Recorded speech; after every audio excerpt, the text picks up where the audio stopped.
Is there violence in Mexico against women and girls? They kill us just for being women. That's femicide. She's risking a lot.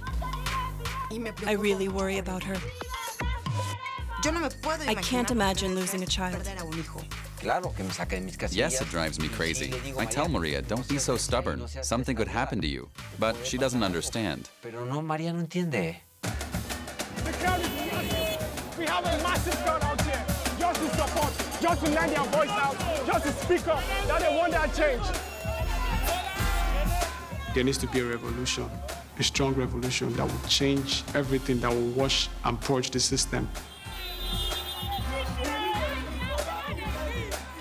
I'm afraid because people in Nigeria are dangerous. I don't want to lose him, and I don't want anything to happen to him. They forget the fact that I could end up being that person who changed everything. Do you ever fight with your parents about political issues? Do you want to change the world and your mum and dad disagree or are worried? Sound familiar? Young and old, our realities and dreams can be so different. Seriously, it seems like there's a huge gap between the generations.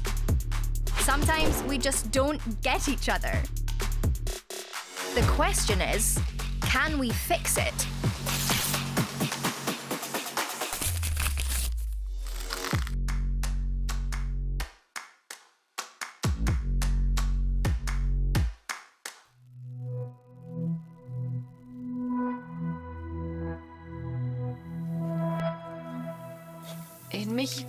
Every day in Mexico, 10 or 11 women are killed.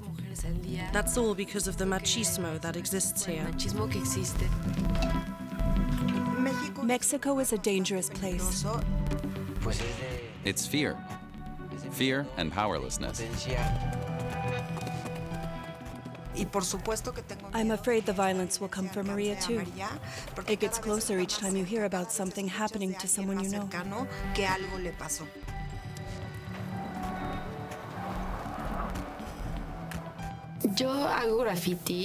I do graffiti. I try to do things peacefully, though some people see graffiti as too radical.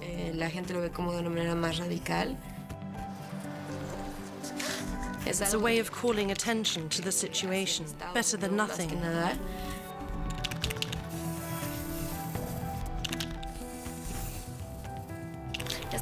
I'm making this one because Ileana Balazos was killed. She was last seen in this apartment building where she was killed by her ex-partner.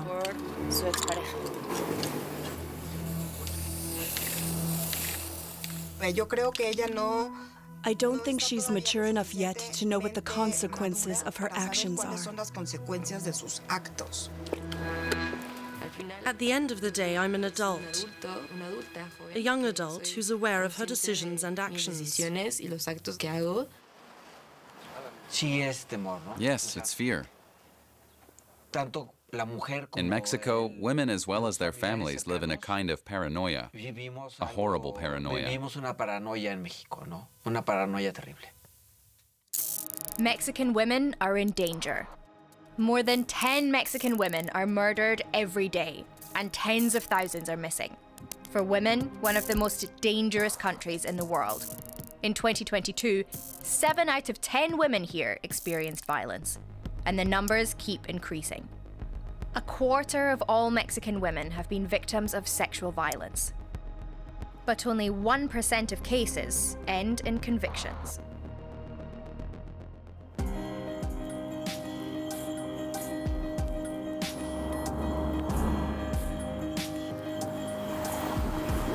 I was born and raised in Lagos. It's an angry city, you know? Nigeria is at this verge of collapsing totally. There's poverty in the land, there is illiteracy, corruption. We need a total reform. There needs to be a revolution. A revolution is what Nigeria needs at this point. I'm afraid because people in Nigeria are dangerous. You understand? they are wicked. The power is in us. The power is actually in our hands. We should rewrite the Constitution because there's no transparency. There should be laws in place, laws that no one has the power to, manipulate or change.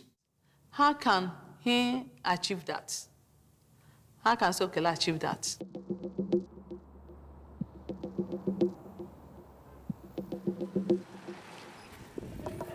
I am politically active and always advocating for better government and democracy.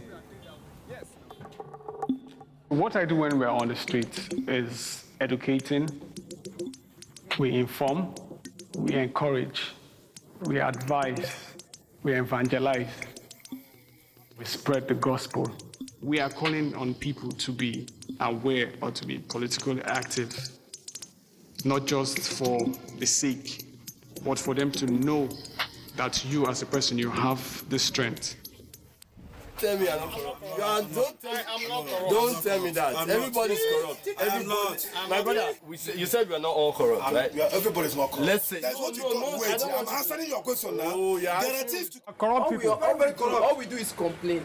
Okay, the government is corrupt. What do you want to do about it? Until a right political system is put in place, until transparency, fair play is being enacted, then it's like building a castle without a foundation. I don't really put my mind much into politics because of it doesn't look important to me. Why doesn't it look important? Why doesn't it look important to me? How will I put it now? There is typical Nigerian ideology or mentality that is still found in young people of today, which is the I don't care attitude towards stuff like this. People always tend to focus on themselves and their family alone. So if it's not something that is going to give them money or something that they're going to benefit from at the moment, they're not really interested in it. People hardly know who to vote for. Of course. What are the qualities to check? This time you have to vote in someone that respects the rule of law, not because it's popular, not because it's from your tribe.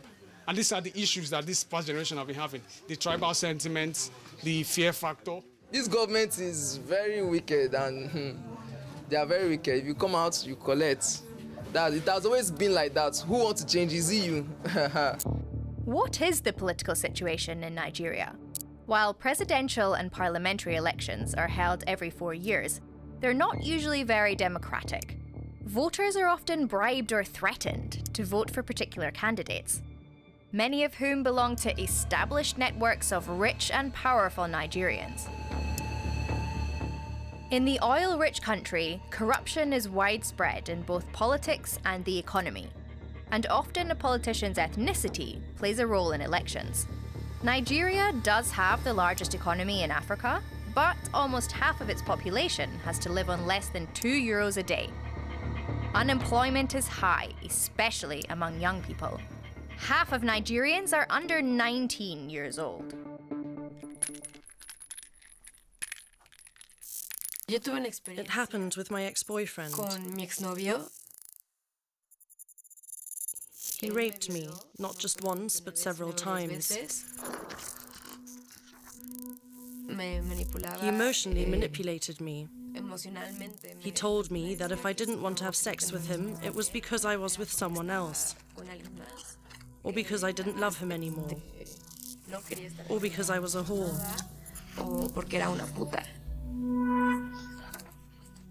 He manipulated me in different ways so that he could have sex with me. But most of the time it was without my consent.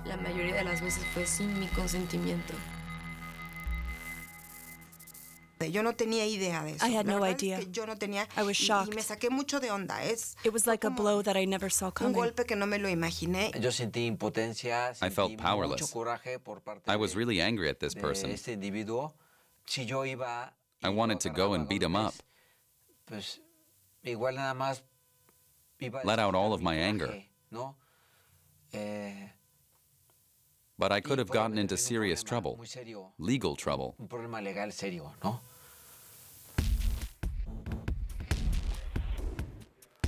We never give 100%, even if we want to. Never. For me as a mother, my low point was when my mother died. I was so down it was like I saw everything through a foggy haze. So for the last 3 years, since my mother left us, I wasn't really there for Maria. The truth is, I don't think we ever give 100%. Now I see Maria going out onto the streets, and every time it makes me very afraid.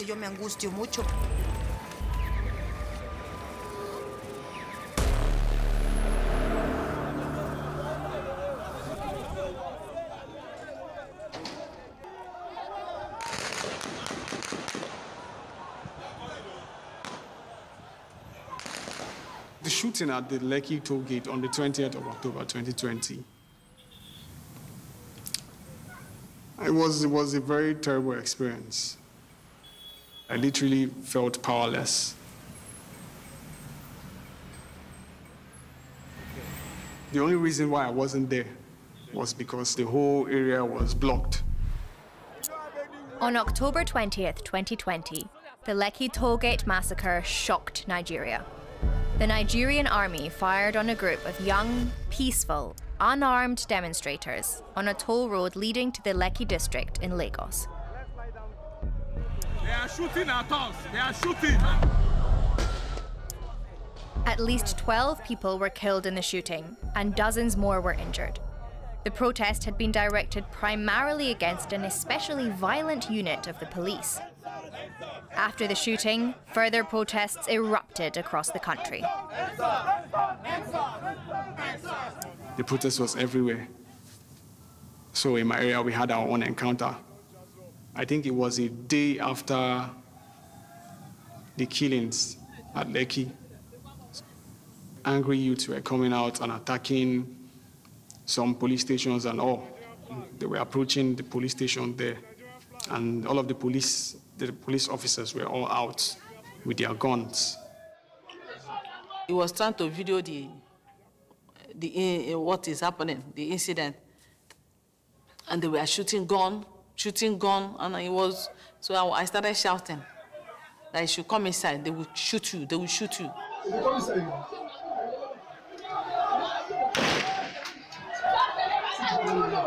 What's going on?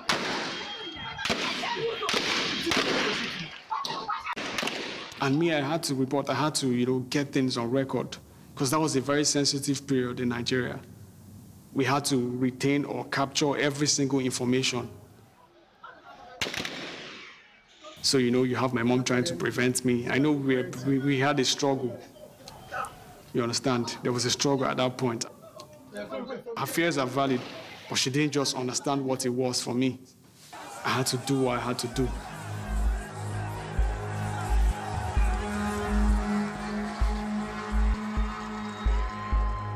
The protest on March 8th, 2019 affected me a lot. That was the moment when my eyes were opened and I realized how much women are suffering. I started seeing videos of women who had been raped by their partners or by strangers. Or maybe a father raping his daughters, or killing them, or men killing their wives. The big problem is that they're killing us and the government is doing nothing to stop it. The state doesn't do anything.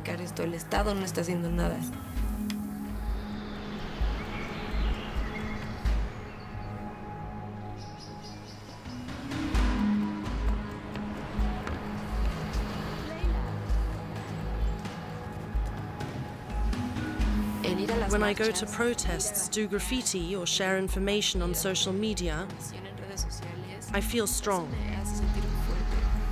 But it's a rage that won't stop until they stop killing us.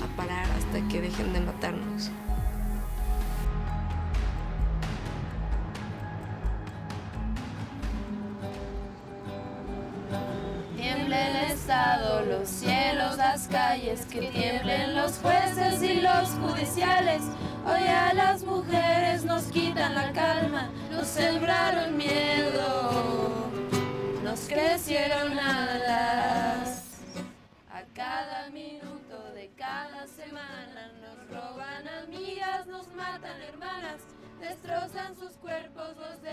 aparecen. No olvides sus nombres, por favor.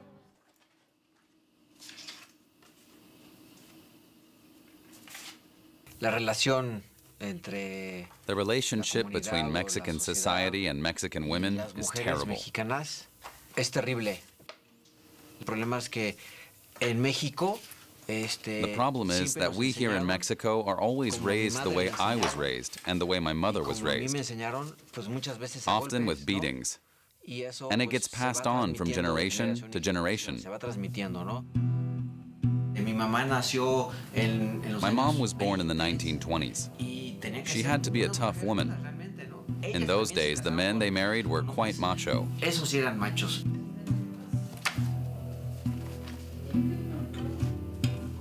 Yo vengo de un padre que My father was a very cultured person, fue una persona muy culta, but unfortunately a violent one. violenta, Extremely violent. sumamente violenta. We had to get away. Irnos de esa casa. Mi madre, My mother, my brother, and I left that house. fuimos de esa casa. Yo tenía I was 3 years old when we left him. Literalmente nos separaron de él.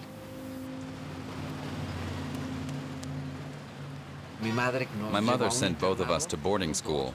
It was a military boarding school. We learned to live with the beatings. That's not great.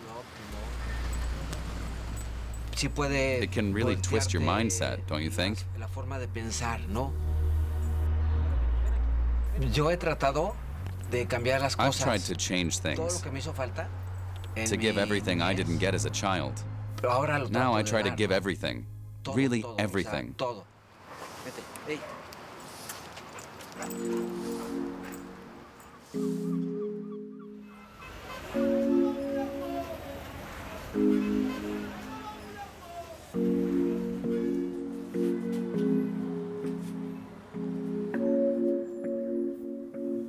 My father left, so it was just our mother and me and my younger ones.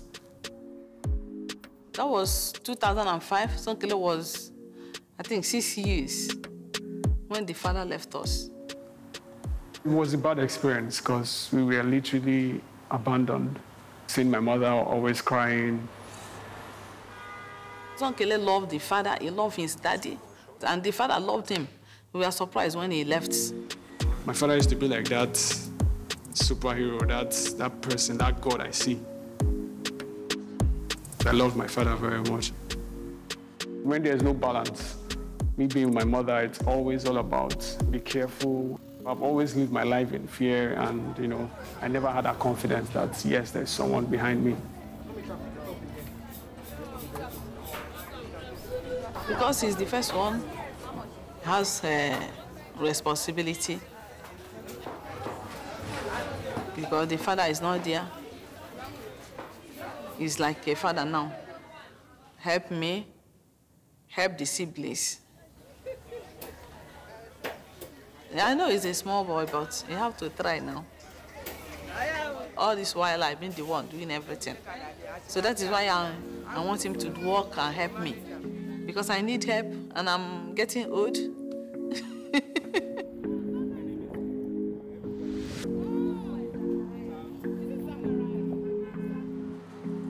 My dad at some point was active in politics. He ran for office, he ran for House of Assembly back in my hometown at some point. The father contested the election 2007, but he failed. My father's political engagement influenced me and, it was just all around me. This talks and stuff about politics and whatnot was always around the corner. I think Somkele, you want to achieve more than his father. You want to show his father that is what I think. You want to show that thing he cannot do, that he can do it. Shall never be in vain. So it's going to be a carnival. It's going to be a grandmother of all rallies. So it's happening every day. Okay. So the question I have to ask is, what... He's surely going to be proud of this, but I don't know if he sees it or if he knows about it, and I don't really care though.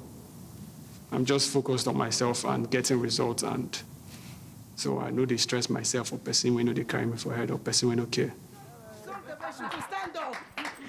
This young Nigerian man, we are blessed to have him now. Whoa. Without being paid.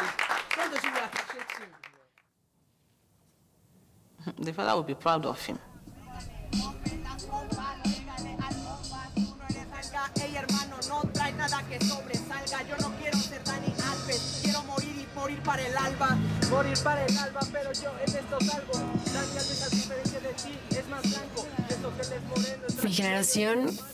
I think there are a lot more activists in my generation than in previous generations. We're the ones who are speaking out, who are fighting against what could happen, who are making noise.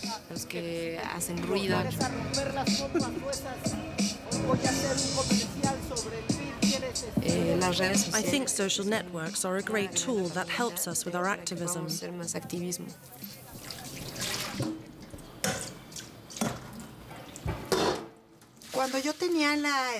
When I was Maria's age, I didn't fight against machismo or gender inequality because I saw it as something normal. It didn't seem like a bad thing. Maybe I was annoyed sometimes by the way things were done, like the way my father treated my mother. But I thought it was normal.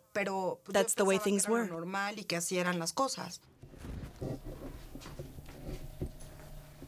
Okay. En el nombre del Padre, del Hijo, del Espíritu Santo.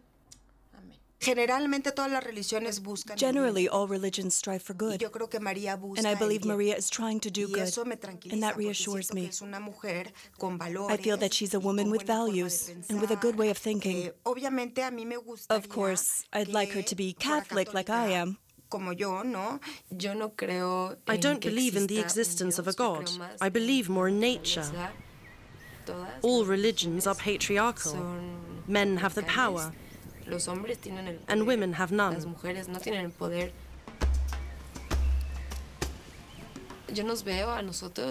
I see my generation and the generations that will come after me as strong. We're not going to let them treat us badly in the workplace. Like, for example, my parents' generation might be used to bad treatment from a boss. They're sensitive, right? I mean, they get offended very easily. Not me. For something to offend me, it has to be something terrible, very rude. But nowadays, if you say something to a young person, it's no joke. You can't call them idiots. It's like a punch in the face. We complain because things are unjust. We demand our rights. I get the feeling that artistic means, peaceful means, are ineffective. We have to break things, use our claws, we have to shout, we have to do graffiti to be listened to. That's why I'd like to join the Bloque Negro. Am I afraid Maria will join the Bloque Negro and get radical? Of course. What scares Mayra about the Bloque Negro, or the Black Bloc? It's a movement of radical feminists that's widespread throughout Latin America. In Mexico, its masked members protect demonstrators from police attacks, occupy homes and government offices, and spray graffiti on buildings and monuments. They're active on social media and offer courses in self-defense. The Bloque Negro sees its kind of protest as the only way out of Mexico's patriarchal society, and as a legitimate response to the state's passivity. So, Sandia, from what you tell me, it's dangerous to fight for our rights. Politically dangerous. The way I do it is dangerous.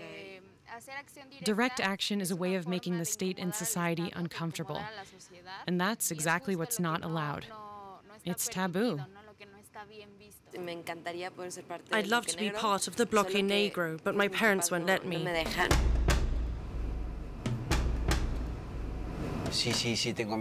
Yes, absolutely, I'm afraid. What I want is for Maria to study, to graduate. That's something I didn't have.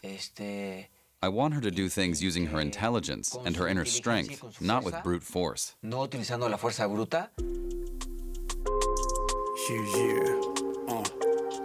Check it. It's Somkele, the lyricist. Check it out now. It's past 2020, but we're still facing same ish. Same struggles our fathers faced for ages. From 1960, check our history, bros. We went from good to bad. Now we ended at worse. The music is life for me.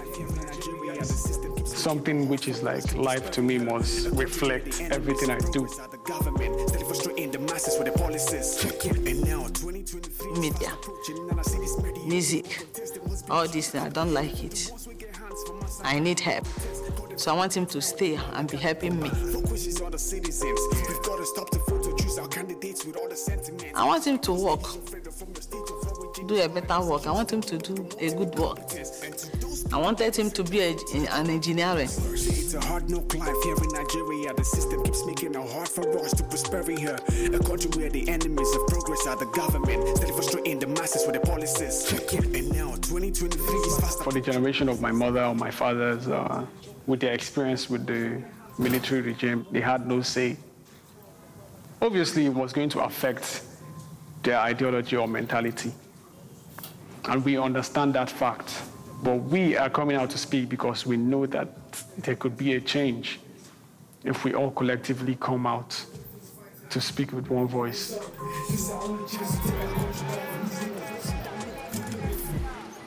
The elders are believed to be wise. They are kind of gods on earth who we see, who should direct us, who should guide us. But unfortunately, the reverse is the case in Nigeria, because these elders are shameless people. They do not care. They've ruined things for us. My generation are kind of more fearless. That is why they see this generation as rude. As long as your father or your mother have told you, don't do this thing, you have to obey. You will not do it. Now is a new generation, so they will not like to listen to you.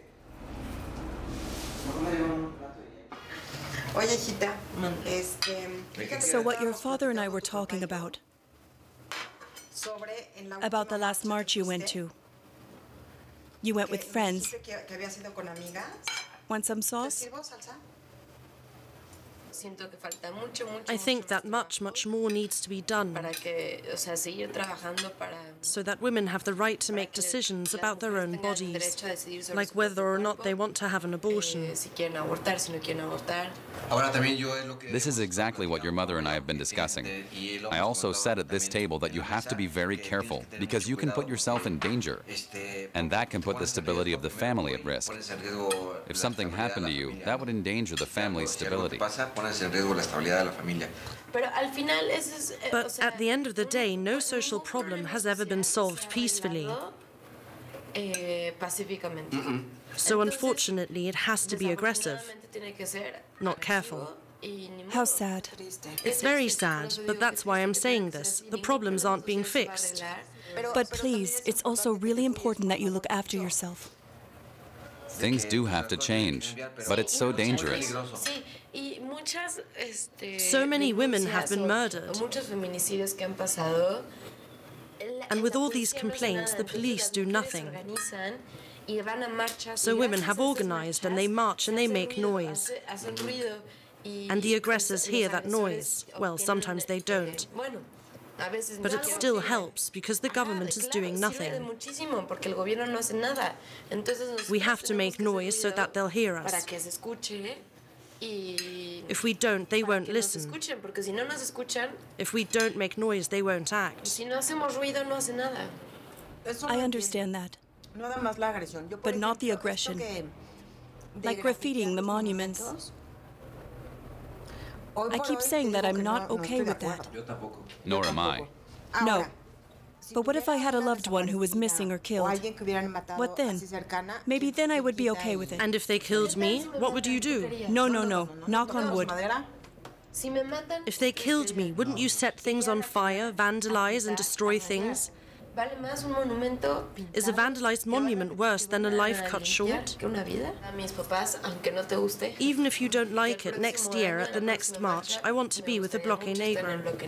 That's the only way they'll listen to us.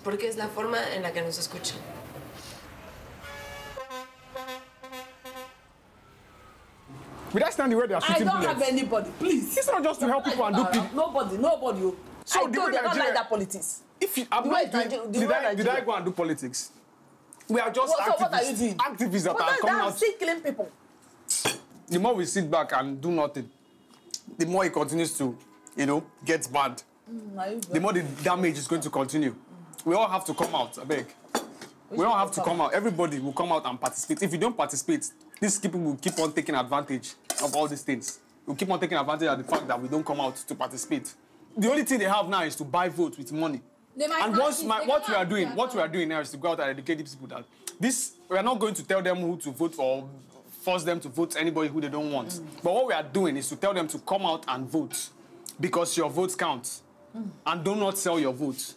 Some people just believe that when they come and give them that small money. Who tell you they will not sell? That is now. So are you not? You are not. We are there to open their eyes. You tell them okay, you. They will sell. Will you sell? I don't vote to sell. Talk less of sell. We are not going to insult anybody or going to fight against anybody or going to talk. We are just going. This is. We are intelligence. We are doing it brilliantly, carefully. That's what I'm letting you know. We are not going to fight anybody or insult anybody or do anything. Wahala. Wahala no will come. Wahala no will come. And if the people do anything, we have legal backings. Are you the one that will go? Are you the one? Are you? It's all of us together. All of us together that will come out and make that change. All of us together. Be Jesus Christ. So I go and die for Nigeria. One die for Nigeria. I know they die for Nigeria. But since I don't feel come up for the Nigeria, I will do what I have to do. Don't want. When they know that we've all woken up and we are aware, especially they will do better. So. They will do better. We are just saying, vote for the right people, not just because it's from your tribe. I cannot just stay and sit down wide. I know that there are things I can do.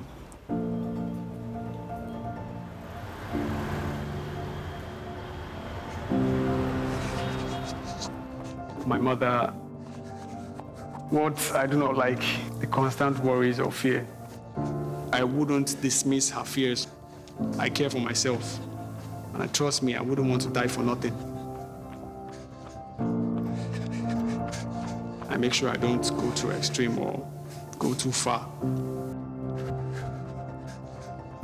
I want him to achieve his dream. I want his dream to come to reality. That's what I want him. What I like about my mother mostly is the fact that she's kind-hearted and understanding. She believes in me. When I remember that love is there, I love him. Nothing will separate us. I'd like the conflict with my parents to be resolved, more with my mum than with my dad. I want her to open her eyes and see that we're fighting for our rights.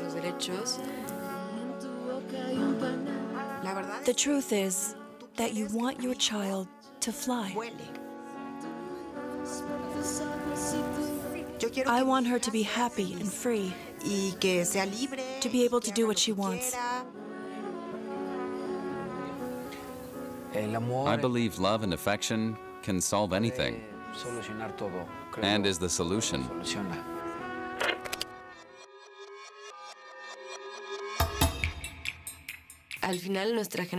All my generation is doing is simply demanding its rights. We are doing this because we love our society. We are doing this because we love ourselves, because we love you all.